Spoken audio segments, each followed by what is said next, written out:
Hello everyone! Sujaree and I have never been to Germany. But to be more clear, we have never been to Europe at all. So I found a series on YouTube, and you can check here, by the DW Euromax YouTube channel. It's a series in the fourth part that go through all of Germany, northern, southern, eastern, and western Germany. And at the end of this video, there's going to be a playlist, if you're in the future, where I will put all 4 videos of this series. Let's get started. Let's go! Moin! Moin! Hey! Moin! Moin! Moin! Moin! Moin! Welcome Moin. to the first leg of our Moin. Meet the Germans road trip. And as you might have guessed from those greetings right there, we're up north. According to the Happiness Atlas, this is where many of the happiest Germans live. That doesn't necessarily mean that you'll feel the happiness oozing out of them. The Northerners are known for their cool approach and for being people of few words. Moin doesn't actually mean morning. It's thought to come from the Low German for good, and it can be used as a greeting at any time of day. You might also hear moin moin, but Moin, in moin. some areas that's thought to be over the top. For our jaunt around northern Germany, we'll be visiting the states of Mecklenburg-Vorpommern, Schleswig-Holstein and Niedersachsen, as well as I'm not gonna pronounce this. three city-states, Hamburg and Bremen. Amber. Don't be deceived. While the weather kind of seems okay today, these guys are never far away. To describe the typical northern weather, let's use some local terminology. Schmuddelwetter, essentially dirty weather, or Schietwetter. Yes, that's weather that's, well, Shit? So Shit we're talking weather. cold, wet, and with a good dose of wind. And what does the north of Germany actually look like? Well, it's pretty flat and pretty green. There's more than 1,500 kilometers of coastline as well as many islands. More than half the land... Well, look. Does it make sense now that they are more happy? There's not a rush of the big city or the rush to like fast, so they can chill and relax a little bit. That's maybe we have one of the answer here. I just hope like, you know, in Thailand, even in Isan, it's also like look like this, right? I'm pretty sure like about healthcare thing, you know, they're not really care about, oh, we need to find a lot of money for, even like we have free healthcare, but like for the transportation and everything, it still need a lot. But that's why it doesn't make us feel happy. But I look at it, right? It's almost the same, the farmer thing. But how come you still being happy? What Suji's trying to say is that we live in North Thailand, in the equivalent of the northern Germany, where a lot of farmers are. We are surrounded by farmer land, but here it's poverty. Well, of course you do what you can, and people I think are generally quite happy even when they don't have much. But it's when you get sick and you don't have access to proper healthcare that become problematic. So that's what Suji meant, I think. in the north is used Yes, for that's what I agriculture. mean. There are various Wow, large it's companies beautiful, based huh? here, for example, car and ship manufacturers, and tourism plays a big part in the coastal economy. The northeastern state of you have Mecklenburg beach in Germany? and tourism plays... Sorry, I'm very stupid. Near Denmark, yeah, to have water. Okay. No, but it's I because don't eat the same as here now. you need to understand something, okay? I'm from Canada, and when we want to go to the beach, we go to Cuba, Dominican Republic, Jamaica. We go to the Caribbean. When we go to Europe, we don't want to go to the beach. We want to go to like Italy, and we want to go see the Eiffel Tower, and we want to go see like the big attraction that each city have to offer. We don't think about the beach when we think of Europe. Maybe Croatia, but apart from that, it's much cheaper to go to Cuba, 5-star hotel in the beach. Oh.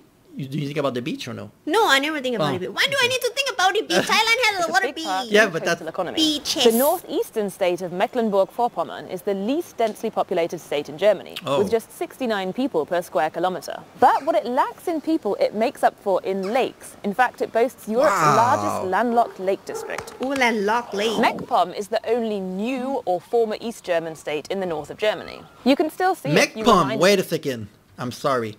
Pomme mean apple in French. Oh. But it's not written like this, but the way she pronounced it, it mean apple. only new or former East German state in the north of Germany. You can still see a few reminders of this era, for example in its Plattenbau or prefab architecture and long stretches of FKK nudist beaches. Perhaps the most iconic symbol of German beaches is Sound like the there's a lot of Strandkorb, wind there. or beach basket. It was invented here in Rostock in the late 1800s. What is as that? A comfortable solution for wind-battered tourists on the Baltic coast. Today you can rent them along much of Germany's coastal areas and islands. Talking of Oh, islands, I honestly had no can rent idea this. that Germany had any islands until I moved here. me Which is too. pretty embarrassing considering Yes. it has more than 40 of them. Whoa. You've got your more schickimicki Sylt, where you can do a bit of German celeb spotting. For the best chance of sun, head to Fehmarn or Rügen, or venture further out to the Helgoland archipelago. Like I just Then said, there's the Germany. famous- See, Germany is not known for that. I mean, I'm sure that the countries that border Germany, like Denmark, you know about that. Do other European countries know about these places in Germany? Yeah, true. Because when you think of Germany, you don't think about this. Yeah. How So come they it's- have it? Well, no, it's how come we don't know about it, you know? People think about Italy, Spain, France, and everything, but they don't think about this kind of It's area of probably Germany. like a more like countryside, right? It's not famous. Yeah. Because they probably do agriculture I would there. love to go there, though. Yeah. Look great. Frisian Islands, many of which are car-free or car-restricted zones. Whoa, I've car taken free. a ferry over to one of the larger islands, Norderney, in order to get a feel for German island life. Ja, hier ist ruhig. Ruhiger wie auf dem Festland. Definitiv entspannter. Man braucht kein Auto.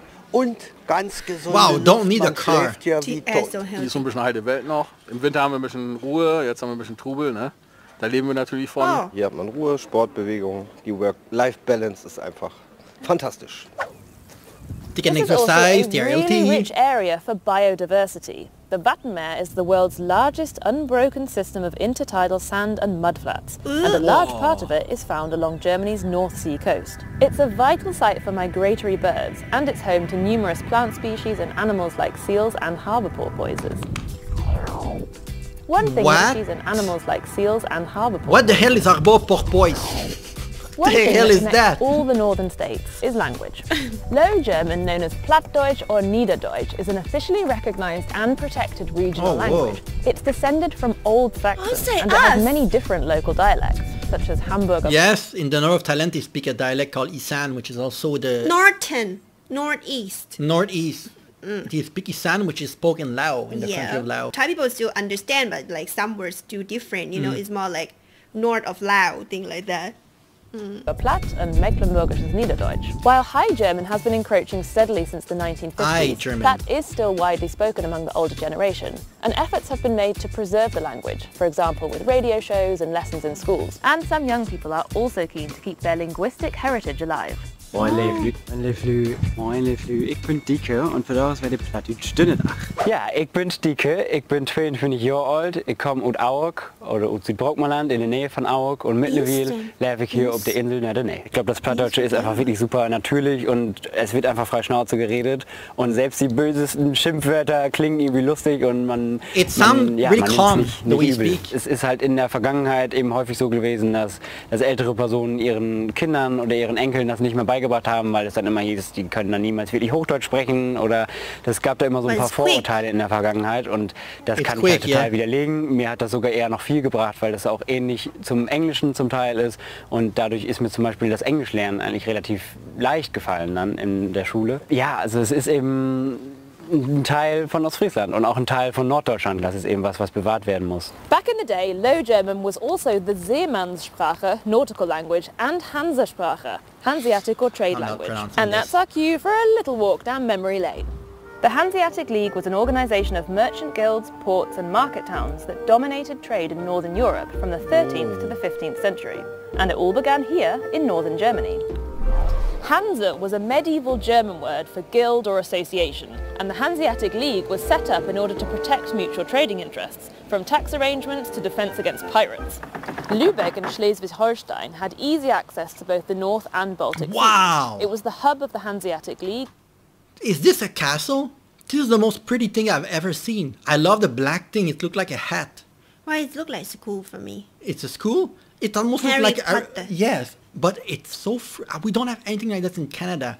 This is one of the things, the kind of the ancient style of Germany is so pretty. What year your country built? Like what? Do you remember? We were discovered in 16 something, but we didn't have architecture like this. The only architecture like this that we have in Canada is the religious, like the church or the cathedral. But the houses and the castle, we don't have castle in Canada. We didn't need to, I guess, to have this. Important trading posts in northern Europe. Many northern cities like Lübeck, Wismar Wait, or Stralsund Concordia? still wear their Hansestadt or Hanseatic city Something titles Pax? with pride. Have you ever wondered why cars registered in Hamburg have HH number plates? That stands for Hansestadt Hamburg. And here we are in Germany's second largest city. It boasts the third largest harbour in Europe, the largest warehouse district in the world, way more bridges than Venice, and more than 100 swans, a symbol of the city's historical sovereign status. This northern metropolis is also known for its Reeperbahn red light district, its striking Elbphilharmonie concert hall, and fish, fish, fish. Hamburg is also the youngest German state, with an average age of just over 42. Incidentally, red brick architecture, particularly Backstein or brick Gothic, it's so pretty. Typical of northern Germany, which lacks sufficient natural supplies of building stone. Anyway, back to Who the fish. care? Unsurprisingly, seafood is a staple of northern cuisine. Why is there a lot of fish? Classic is Matjes. Well, because there's water around. Other traditional dishes up north include Kohl und Pinkel, that's kale and smoked sausage, and various hearty soups and stews. Labskaus was originally you know, when I think about sausage. When I think about Germany, I think of all your fried food that you're gonna become fat. But now she's showing a lot of healthy stuff. Yeah, I like it. It is not what we associate with Germany usually as a foreigner, but it is the kind of food that I want to try because in Thailand, the German food that we have in the restaurant are gonna be the fatty food, like the schnitzel and the things that are like very like fried and will make you obese. But you have a lot of options that we don't have here in German restaurant. Various hearty soups. Like, what the hell is this?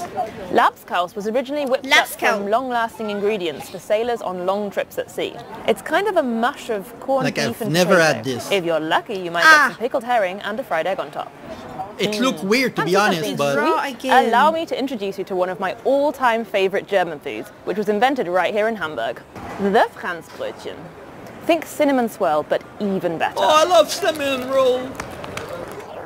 Wow, it's so we pretty. Can't neglect the beer. Exactly which brand you drink depends largely on where you are. Here in Bremen, just as everywhere else, there's plenty of local pride involved.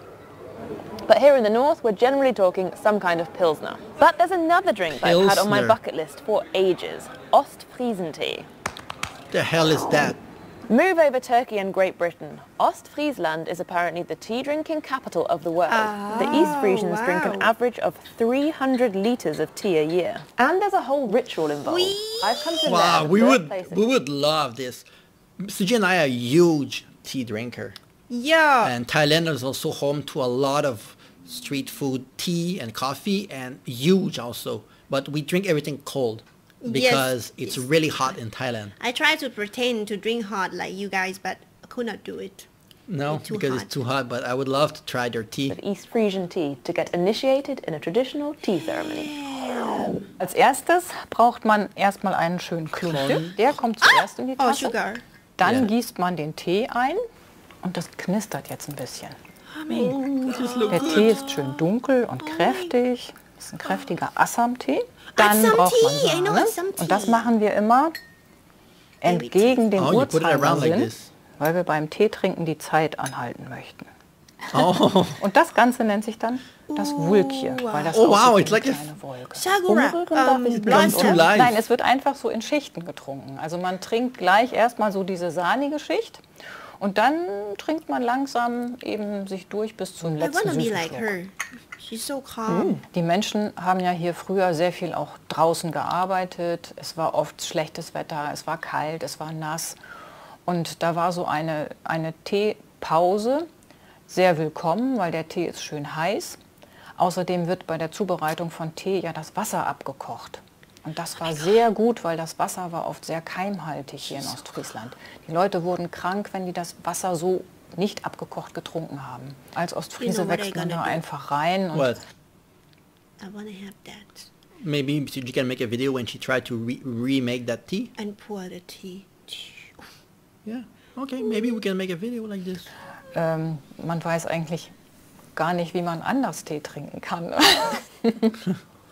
Don't be surprised if your host tops you up immediately. Apparently it's commonplace to drink at least 3 cups. Then you show that you've had your fill by placing your teaspoon in your cup.